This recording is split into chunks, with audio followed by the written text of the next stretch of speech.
that's the front door. My truck's right outside, right on the other side of that window. I can see the house and everything. That whole encounter is right there. But the window behind us, and I would have to show a picture, and I don't know if I sent you a picture of it the next day, Bob. The window, because the house is on an incline going down into the actual lake itself, the window is probably about 10 feet, 12 feet up above like where the incline is. So like even if I wanted to run and jump, like I'll barely touch the top of the window. Whatever it was, it sounded like someone took, I don't know, an entire football team and just ran and then just slapped right above the top of the window. So at this point, it's, 14, 15 feet, whatever it is, ran and just went wham. It shook the entire cabin. And That's insane. it sounded like it hit the top above the window, and we could feel the bed shake, and we both got up and we're like, what in the hell is going on? The dogs are barking, they're going nuts. And I grab my gun and I'm about to walk outside to try to figure out what it is. And she's like, "Don't go out there, don't go out there." I'm like, "Okay." So at this point, I'm looking out the window, shining down to see if there's anything outside. There's nothing outside. There's nothing there. So after eventually, maybe like half hour or whatever, I get up, I go get something to drink, I go use the bathroom. She was somehow able to fall back asleep in a few minutes. I'm having a hard time fall back asleep because at this point I'm just like, okay, you know, if it was a deer earlier, they would have ran away after I threw rocks and made all the noise. Hit the grunt call, they didn't stop. Maybe it was a raccoon. Well, if it was a raccoon, again, would have got eye shine, would have maybe saw it. And I've seen raccoons, by the cabin. Wasn't a raccoon. I was like, well, maybe it was a bear. Well, if it was a bear, again, I would have seen it because bears are big, they're wide. I would have seen it through all that foliage, especially with my flashlight. Did not see it. So the only thing that I could possibly rule in was that it was definitely a Sasquatch because there's nothing else, especially with the rest of that. And, I don't know everyone around the lake, but I definitely think this summer I'm gonna go to the house or the cabin that where I think the shots came from, and I want to go and I want to ask them why they were shooting because I definitely because it was so loud and it echoed across the lake, and they were the only ones there. Um, Other than the local people that live next to us, like they're the only ones that were there, like no one else, because I want to say there's probably like 10 or 12 like different cabins and stuff in this area or around this lake. We were the only ones there, and so I definitely want to go back, and I want to like when they're there, and if I see them there, either I'm going to drive my truck to go try to find their house, or I'm just going to take our paddleboat across the lake and I'm just going to ask them, like, hey, back in last October, I don't know if you guys remember, but 3 in the morning, you guys, just emptied an entire mag. What the fuck was going on?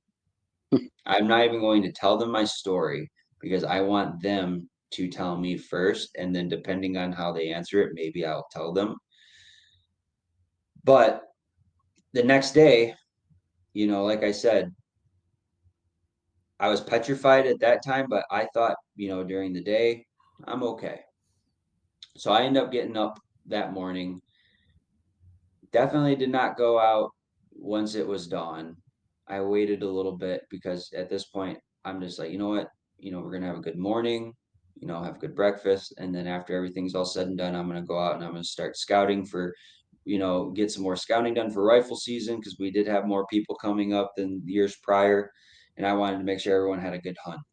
So then that's when I went off into this area again that we have hunted several years now, and it's a really hilly area and everything, to which then this area that I ended up finding, it was it's probably about 5 or 10 miles away from our cabin, super hilly area. And this whole entire area, all the lakes, you cannot fish, You cannot, put a boat out. The water is perfectly crystal clear because all these areas are DNR fisheries where the DNR go and do research and they try to, learn more about the different species of fish in Michigan. So all these lakes and streams and ponds, yeah, you can hunt and everything, but you cannot fish and you cannot put a boat out in it. Hmm. Not allowed. So the water is perfectly crystal clear. It's not, gummed up by oil or gas. Like it is clean water, like nature intended it. So on the other side of this road, there's a ridge line. And as I'm walking this ridge line, my truck's probably about 2 miles back. I'm walking, and then there was just like this like little like brush canopy that had blocked it. It caught my eye because I could see like the gap between the two ridge lines. And so I move the tree over and I look up, and this entire ridge, all the way up into the dark canopy, it's all tree bends and breaks, all twisted together. You can tell it's not, done by nature. It's not man-made. Everything in this video, I believe, Bob, you sent this to him yesterday, right? Yeah. Yeah. So, and it's a private video. Like I said, I don't I'm not doing this for, like recognition or fame. Honestly, I want to do it to get to the truth. The truth is out there. I want to know the truth. I don't want to muddy up the water by doing any misinformation. Like I said, I come from a background of science. I trust, I'll say that with a grain of salt. I trust the science.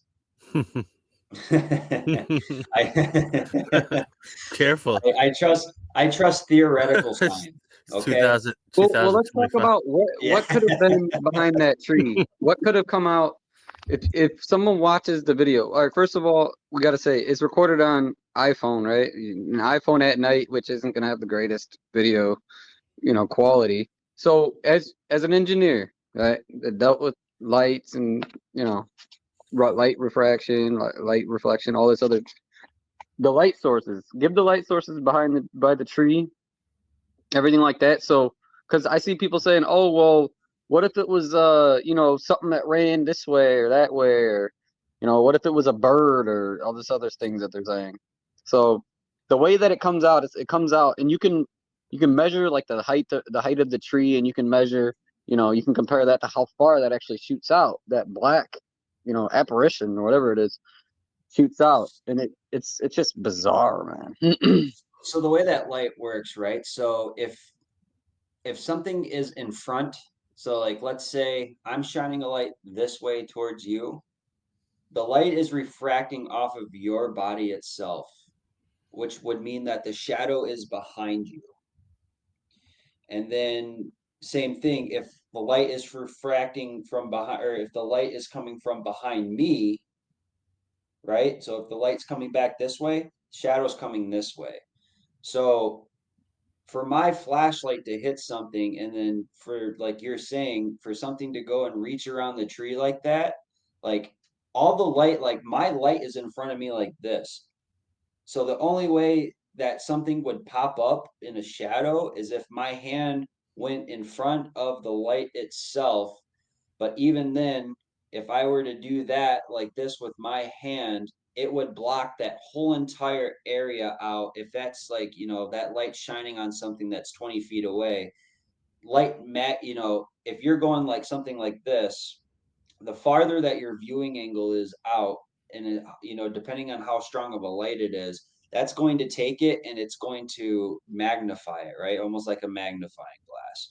So the only way, if something, as I'm shining a light at it, for it to come around and you can see that come around the tree, it only proves that whatever it is coming from, you know, behind my light source. It's not coming from in front of my light source, it's coming from behind. Right. That's the best way I can describe it. And then Right. also too, there was a couple lights on from the cabin, but those are just little can lights, kind of like kind of like this, right? Right. And they're not. You can kind of see like your flashlight's taking up all like bringing the light source over there for the for the brightest area. Mm-hmm. And I did see somebody say, okay, well, what if he moved? I think he moved too fast, and then that's what caught a shadow or something. You actually watch it. You don't move that fast. You just go like this, and then it shoots its arm out and retracts it, and that's it. Yeah, and again, if the shadow was coming from like something from my body in front of the light, so again, it's funny that I just have this like lying around. Right. So if the light is coming out and pointing this way, you would see something on the front of that tree. Like my shadow would be on that front face of the tree where my camera's facing. It wouldn't come from around behind the tree, right? Right. Physics tells you and light physics tell you that light that is being caused or shadows that are being caused by a light is happening not from or how can I explain this?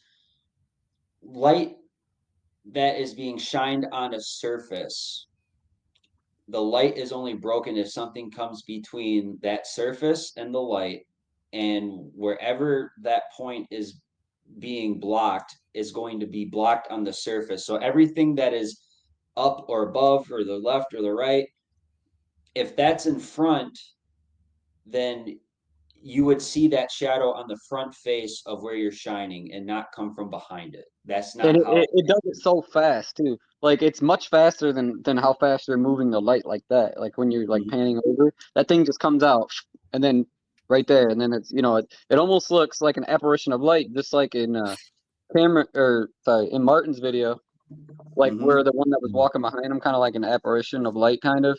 And then, but you can, if you slow it down, you do see like a solid arm for a sec, like a split fucking second, and then it's like, holy shit, what was that? And then you hear the Mhm. rock hit the ground. You see, and then you see in the Audacity file, you see like a teardrop where the bright, the light colored impact, which is like the louder impact, is near the bottom, so lower hertz, so like signifying, when it's something is hitting the ground with a dull thud. Mm. Mhm. Yeah, and like I even went back the next day, and next time I go up to the cabin, I can take a picture from like the actual spot where I was standing because again, my back was up against the cabin door. So that distance is a fixed distance. That's never going to change, right? Right. So you can see where the hill stops and where the lights are or where the eyes are. And again, back to the light refraction and also with the animal eyes. Yeah, Animal tapetum eyes, lucidium. yes. So animal eyes are going to reflect light that is shined directly in their eye. So when someone's like, "Oh, well, if it was a raccoon," they go, "Oh, that's a raccoon or that's a bear."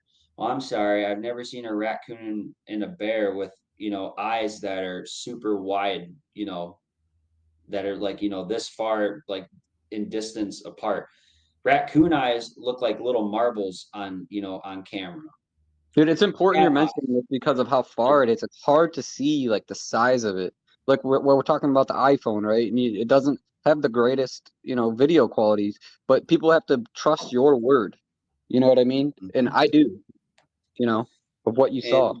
And and then especially the next day, going up the next day into that ridgy area, not too far from that, and then finding not only those trees and everything bent, but seeing how, and in the video, Martin, you said that you'd watched the one that Bob had sent you of mine that I Yeah. just posted.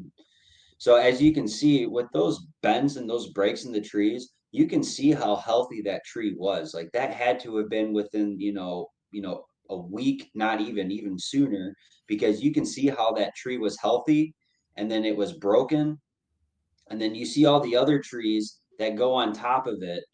And then you see the other ones as soon as you walk through, they're completely, and it's cut off in the picture, but you can see or I could see where they were crossed and then they were like intertwined. Oh, And that I'm was pissed sick. at myself. I'm pissed at myself that I did not get a better view of that, because you could see where they were kind of intertwined and interlocked just with like some broken off like branches.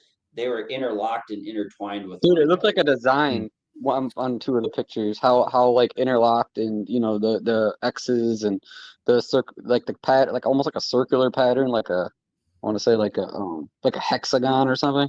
It was really Yep. interesting.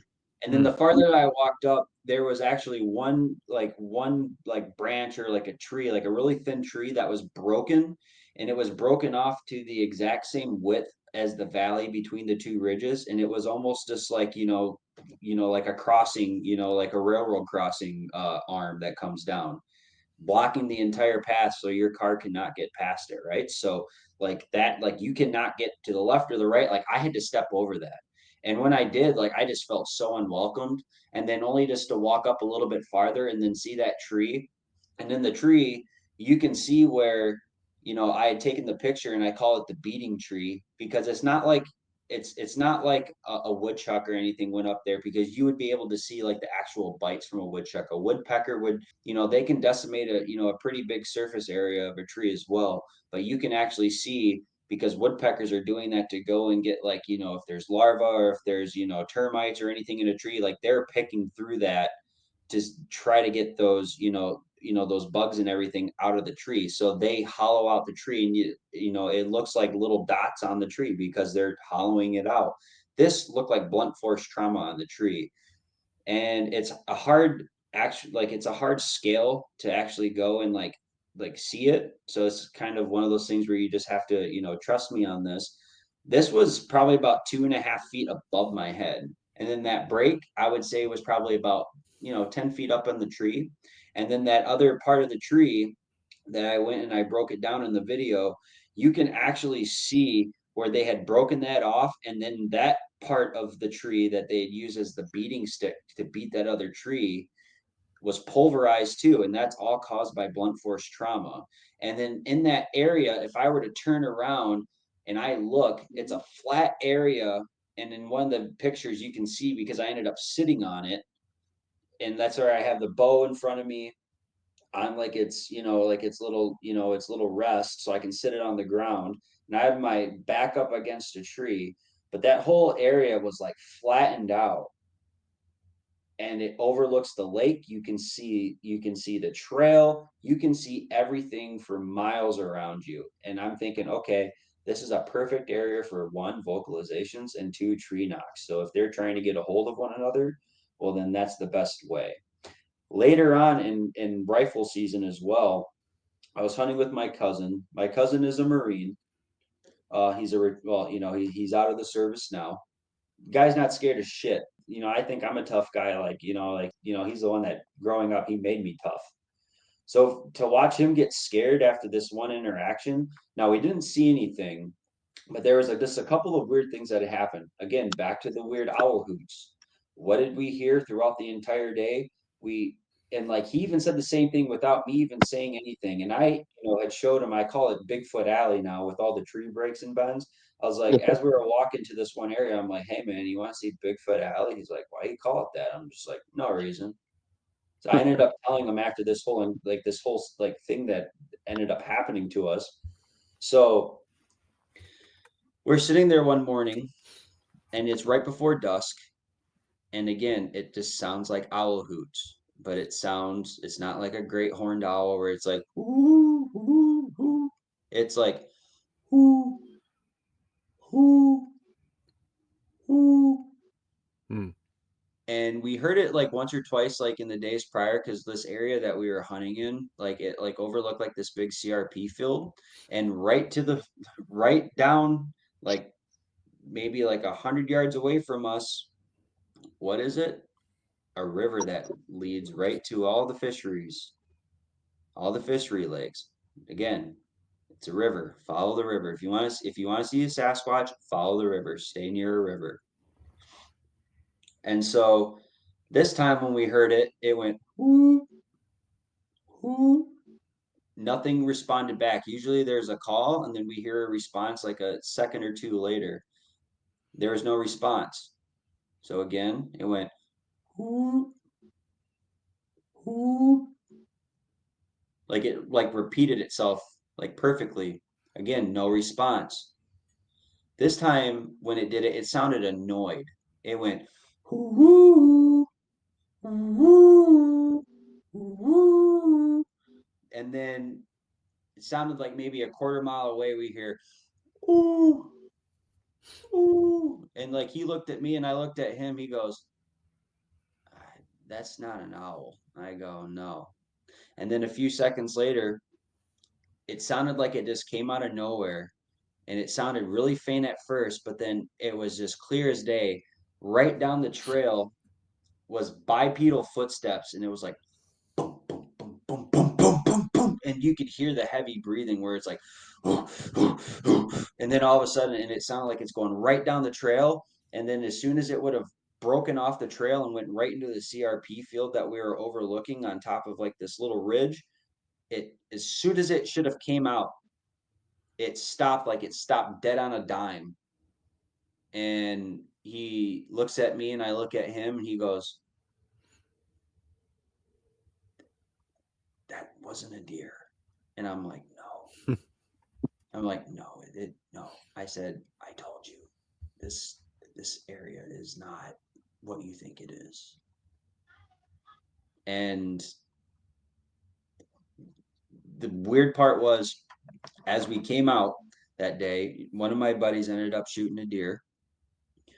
And so we ended up helping him drag it out. So we put it in the back of the truck, and all of a sudden, one of the old guys, there's a camp that they always camp out, and we're going to get to this at the end too, because I'm definitely going to invite you guys both if you guys have time later this October, because every if you want to experience what I've experienced the last 2 years in Michigan, you want to come in October. I don't know why it's October, but for some reason early October into mid-November, all my experiences have happened.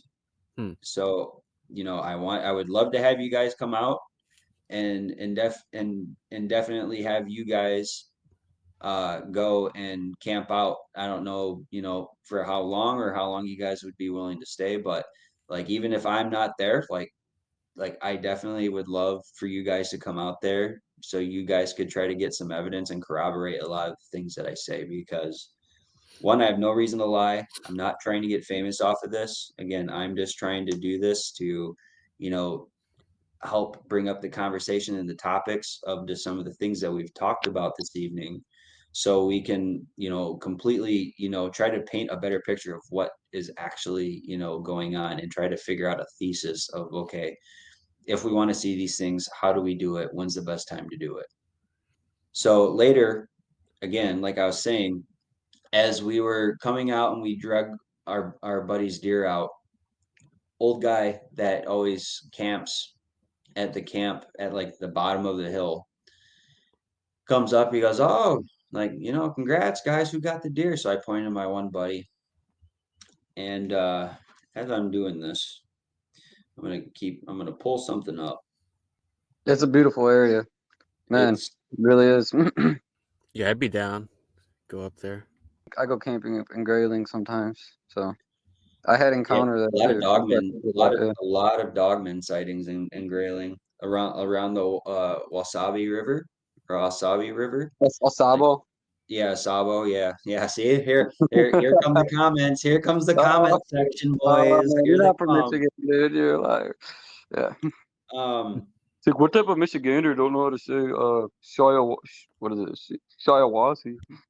yeah. That show's funny. Yeah. So Um. I had brought this up to my buddy, the one that ended up shooting the deer. I was like, "You remember that day that you shot your deer?" And then what ended up happening was this old guy came up, and he congratulated my buddy, and he goes, "Hey, and this he kind of went from smiling to he just kind of looked like concerned or just a little confused. He goes, "Hey, I don't know if you guys heard or not, but did you guys hear some owls this morning, like right before dawn?" And I'm like, I'm like, yeah, but yeah, and I'm trying to play like devil's advocate, like I'm trying to play dumb because I want to see what he's gonna say, and like I go, I think so, yeah. Why? He goes, so I've been hunting here since I was a kid, and I've heard owls before. He goes, did those just sound not real to you? And again, we don't know this guy. This guy literally just pulled up old, and he had, later on after talking to him, in days past after that, he's a retired guy. He loves to hunt. This time of the year, most of the time he just drives around in his truck and, sees people, putting deers in the back of their cars or vehicles or whatever, and just, starts a conversation with them. Just, just loves to be out there. And for him to say that he's been hunting there since he was, a kid, and for him to say, I've heard owls in the past, but I've never heard anything like that before. And I'm like, oh yeah, no, yeah, no, yeah, no, it did sound a little weird. And I look at my cousin, and he was just like, this kind of just like in awe, and like shock and awe. Like he's like, what the just happened? So I asked my buddy about this, and I'm gonna try to cover his name. And I said, and I brought up the owls and brought up the story, right? And it says, "Are you talking about the dude that drove up after we had loaded my deer into your bed?" So this to show you that that story is actually a thing that happened, because I had brought it up because I had told him about. I was like, "You remember those owls that we heard?" He was only hunting like probably like a half mile away from us too with our other buddy, and they heard it. They heard the same thing too, Mm. and like they had also thought like, "Man, that sounds a little fishy." Now, could it be that there's some hunters out there that, just use that as like a sign of like, hey, where you at? Like, a father son type of thing, or, like a buddy. It could be that. But the thing was that when I would hear one owl hoot and then the other one would answer a quarter mile away, and then it would respond. And if it was over here, within seconds, the exact same owl hoot was coming from 150, 200 yards to the right, only a couple seconds away, but we didn't hear anyone move. Last I checked, I don't think Usain Bolt could even run that fast in order to get over there, especially without making any noise. And as far as Sasquatch and Bigfoot encounters, that's really it for me. Again, I try to bring a scientific perspective to this entire, art, this entire conversation. And, I've ruled out probably every plausible explanation that I can with all my stories. And the only answer that's left after, eliminating everything due to the process of elimination is it's either I'm going crazy, or and the people that were with me that had these encounters are also going crazy, or it's, Sasquatch. Mm. Truth is out there. Who Mm. was Dude, I was who was drinking when they made actually this? showing like all of this evidence to like AI, like just showing like every evidence that I had and like talking with it about what AI thinks it is. Like I was talking to Chat GPT and some other ones as well. And at first they were like, I don't think it's a Sasquatch. It's just like nearly impossible. I think they said it was like a 1% chance or like a 0.1. After I showed it all of the evidence, walked it through every little thing that I had, just like on a fucking whim, it was like, you might have something here. I don't know what that is, and that's strange. Wow, I do see that. Like it was like coming around, and I got it all the way up to 95%. You can put it that Mm. And honest and truth be told, like, would I rather it be like my stories actually be like, an actual Sasquatch encounter, or, be able to actually plausibly explain it with like a more, natural explanation? Yes, of course. Like I'm open to be proven, wrong, because then at least I'm going to have a peace of mind the next time I go out in the woods, or the next time, I go up there by myself. Right now, like I'm a little timid to go and get one of my tree stands out of one of the areas that I have it, just because it's not too far from the cabin. And I don't feel comfortable going back there because now I just feel watched. So I'm open to be, like challenged and like proven wrong. And that's That's why why I ask people, dude. Like, view the evidence, and then you if you know what you're talking about, and you can say what it is, just prove it. Go to your use your audio software. Prove to me what that is. You know what I mean? Prove to me. Mhm. I'd like to see it. That's why I Yep. actually give people open challenges. I probably shouldn't do that, but I make some enemies on Reddit. Put it that way. But yeah. Now, now, do you have any questions about any of the stuff I just said? I was thinking, when you're ruling out, when you heard like at the cabin and you heard more than one subject pacing, and then Hmm. you start to kind of rule out like, all right, that's a little unusual, something hanging around. That definitely crosses off a deer and stuff like that. When you add all the other things, and then there's the bluff charge, I think you just ruled out like pretty much everything, especially if you couldn't see it. If you're gonna think, would a couple different bears be pacing back and forth like in different locations, and then the fact that you I had myself muted when you were talking at one point, but you said you're doing the Sierra sounds. I was kind of laughing, and then a whoop, and then for some reason, I guess the whoop seemed to get a quite a response. Apparently, Yeah, and that was the weird thing too. It was like, what'd you call me? And then that's when it like bluff charged me. wow. And again, if it was a bear, and because bears do mock charge, like they can mock charge. Moose do the same thing. Elk can do the same thing. There is an elk population up there. Like Atlanta is Michigan's like elk capital. So if you do want to go see elk, the one area that my father and my uncle that we like to hunt, um, my uncle had actually found an elk track up there, right? So Hmm. like they're not too far away from us, but again, an elk's a pretty big animal. Same with the black bear. I mean, they're not obviously as big as a grizzly bear or anything like that, but it's still big enough if it's going to mock charge me, especially when there's, and it's in an area that is not like fully, vested with a bunch of, sticks and branches to the point where, visibility on the other end of it, I wouldn't be able to see it until after it got past like that threshold of like trees and branches.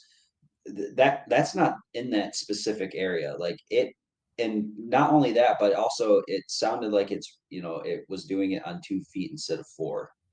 Hmm. Yeah, even after the rock throw, dude, like right after that, there's something that starts walking, right? And it almost like as you walk, I hear it like trying to tiptoe, tiptoe its way. And then at one point, you hear sticks breaking, tung, tung, tung, like sticks breaking, like fucking one after another. And then all of a sudden, like you hear it run, like while you're walking. It was really strange. Like something was Like it ran at stalking me you. and then like cut back type of You'd have to thing. listen to it again. I just listened to it before we did the show actually, and I was noticing like how it was concealing its footsteps when you would take a step. Hmm. You would take a step and it would go, you know. Hmm. You would Hmm. take a step and it would go, and then it's fucking hauling ass. It was stick breaking, dude. Sticks are breaking. Sorry, excuse my language, guys, but sticks were breaking, man. They were snapping as it And was running. And honestly, like the more I thought about it too, and like this is my theory, is that the ones that I was having an experience with was a bunch of juveniles, and they were curious about all because like they were like grilling, like you could smell like hot dogs, and like you could smell like grilling food in the air from this big bonfire that they had going across the lake. They had loud music, they had everything that Hmm. even like children, right? Like children would be curious about something like that. They're like, "Oh, what's that Right. noise? What's going on?" And then for me to go and just pull out of the blue, interrupt their their nightly entertainment, they're probably just getting annoyed, like, come on dude, like go away so we can go back to watching our episode of Human or something, right? And then like Les Stroud, and like that's why I'm excited, and I hope he drops that documentary that he keeps teasing I right actually talked now. to him in his chat about it. Is he gonna drop it anytime soon? I'm not sure, but when he was like reviewing his videos and everything, I was in his chat. I actually Okay. talked to him quite a bit, Hmm. and The man, I like his videos. He goes out there and he gets he gets evidence. And so I think those were the juveniles. And like if people say, because Les Stroud hasn't really elaborated on it a whole lot, but in the one video that he did, I think it was in British Columbia, where he brought in that other like young guy like our age. They went out and they were playing the harmonica and he was playing the guitar, and then all of a sudden they turned the cameras off, and then he woke up the next day and said that they had the orbs surround him, and they had a bunch of orbs come, and like they were only like a few feet in front of him. And then he was just like, yeah, everyone says you see orbs, and usually with the orbs that usually is like the first thing you see before you actually have a Sasquatch encounter. Hmm. So what I'm thinking is that the juveniles were out there, playing around, and if they do have some sort of supernatural capability, whether it be like some other entity that maybe follows them around, or if it's like some sort of spirit or whatever it is, I think maybe that was mom watching her kids to make sure, or making sure that they were okay. Like if there is a supernatural, spectacle about the whole thing, well, Yeah. then I think that might have been one of their overlookers or something. No one's really given like a really good explanation about it, but I definitely want to know because Les Stroud only gave so much information about that. And he said, when the time's right, I will explain more about it. And then he has teased that he's going to talk more about that experience in this upcoming documentary. And he said that they actually have some footage of the orbs, but he did not put it on that one episode of Survivor Man Bigfoot. So I'm looking forward to, and again, that was even last year when I talked to Miguel and I had brought this up too, is that I'm hoping that sometime soon that he's going to, air this, and hopefully, hopefully he's a subscriber of Camping with Sasquatch, and maybe he's gonna maybe watch this and say, you know what, now's the time. Because and Les Stroud, if you're listening out there, man, please drop this, because it's going to probably answer some of the questions that I have and everyone else has as well. He's had he also, because it's taking a bit of a risk when someone that's kind of a mainstream media or Hollywood personality talks about orbs. You taking the chance of people canceling you. Oh Yeah. yeah.